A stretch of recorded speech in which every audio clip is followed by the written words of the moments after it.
Srbija predstavlja jeden zo 158 centroch švetovoho biodiverziteta, a veli fajti bivaljnikoh od baroh, močaroh, stepoh, piskovinoh po očuvani ljesi u kanjonoh i na horoh omožljiveli prisustvo rižnorodnoho životinskoho šveta.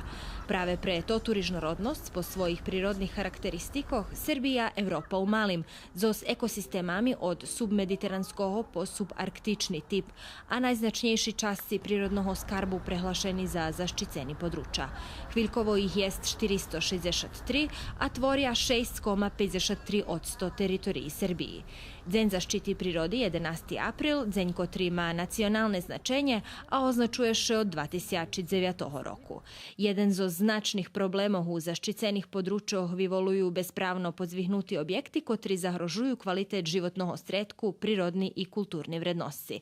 S prostornim planom Republiki Srbiji za period od 2010 po 2020 rok utvrdzene že bi pod zakonsku zaštitu malo buc 12% našej državi.